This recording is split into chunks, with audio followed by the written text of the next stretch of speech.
Hi there, today I'm going to talk to you about the topic dear to my heart or not. Pelvic instability, one side being weaker than the other, and what you can do about it. Now, if you've been a woman living on this earth as long as I have or more, then you've probably been carrying lots of heavy bags, you've been carrying children, you walked on high heels, and you didn't think much about it. You thought that, well, life is good, all is well. However, down the line, after perhaps 10 or 20 years, something happened. You woken up and you felt over time you started feeling some strange pains and aches in your body, or it happened overnight, as it happened to me. You just woke up one day with a severe pain. Either way, I'm going to be giving you tips and tricks how to get out of this state and live a normal life. I'm going to divide it into 3 stages. I'm going to be talking to you about the inflammation state, what I call the instability state, and finally the stability state.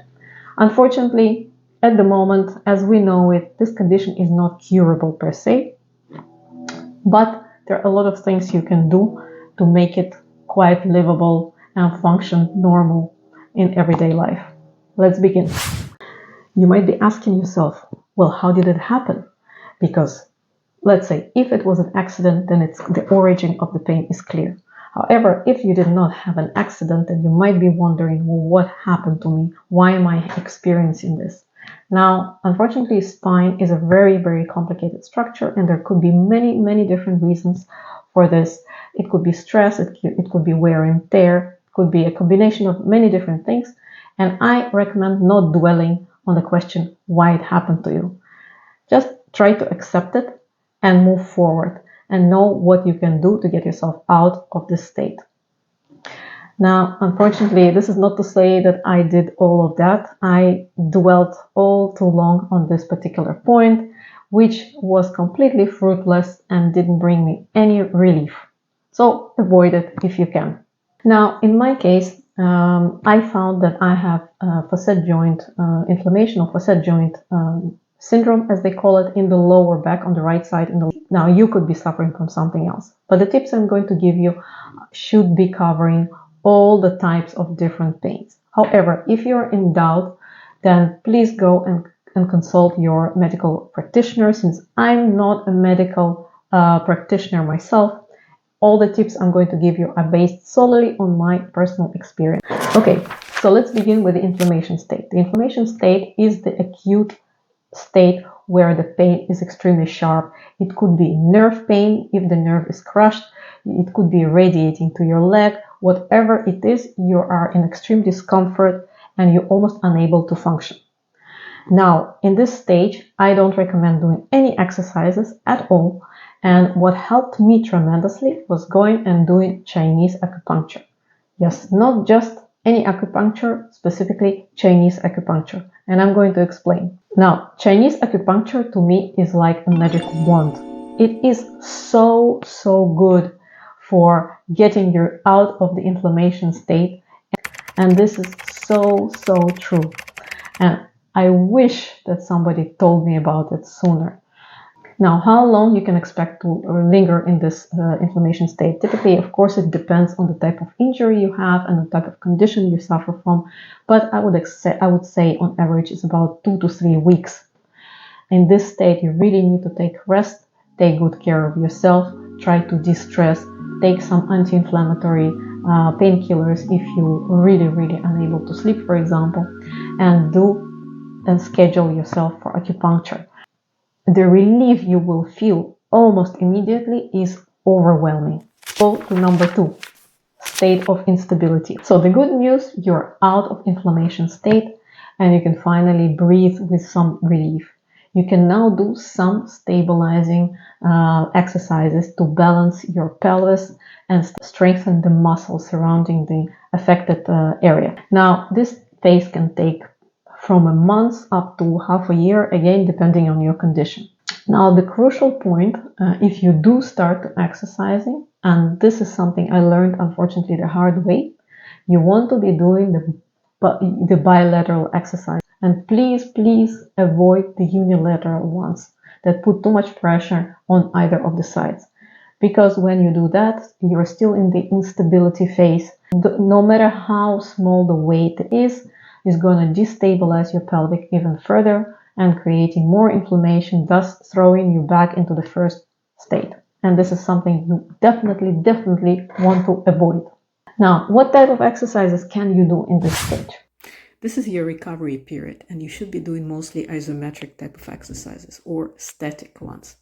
These exercises are unique in the sense that they allow your muscle fibers to focus on using strength within your current capabilities and in a safe way. Isometrics also allow your muscle fibers to fully heal by relying on a healthy amount of stress to complete an exercise rep. You also want to be doing lots of spinal stretches to create more space between your spinal discs and joints and have the blood rush to these areas. This will in turn promote the healing. Now, number 3, finally, the exciting state of stability. Now, this is not to say that in this state you will be fully cured out of this annoying predicament, but you will be feeling much better. You will be feeling like a whole new person, hopefully. Now, in this phase, you can already do some low impact body weight exercises. Again, depending on your condition, it's very personal. You could maybe add some light jumpings, but I would avoid it. But if you do that, then please wear some shoes. Wear some proper sporty shoes. This is something, again, I learned the hard way because I tend to exercise at home and I would not wear any shoes. And this, in the end, probably killed my joints or made them wear off quicker than otherwise it could have been. Now, in this state, you want to be spending also a few months and really be vigilant into how you're reacting towards different types of exercises. Now, if you feel better, you can perhaps venture into slight unilateral exercises, even though I would recommend doing one side and alternating it with exercise on the other side and not do a lot of reps on either of the sides. If you find that your one side is tighter than the other, perhaps you want to spend some time on mobility. Take a step back and spend more time on mobility exercises and stretching of that tighter side. Now, why the muscles are tighter? It could signify that perhaps this area is still quite tender and you want to avoid putting lots of weight on it. Now, even in this state, I would avoid putting extra weights and maybe switch them with the elastic band. At least this is what worked for me. If you feel confident and you're in a pain-free zone, then go ahead. But in my case, weights really did not do that well. But with the help of elastic band, I could increase weight and pressure and improve my muscles and improve my performance overall. Now, another tip I want to give you while exercising in this state is that you want to alternate between putting pressure and offloading that pressure and stretching.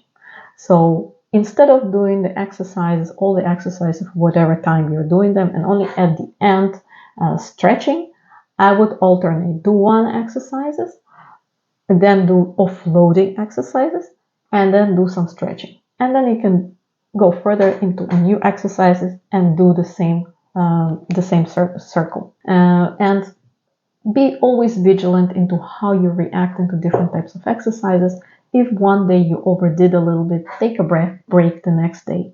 Don't put too many rules around it, but just try to be very connected to your body.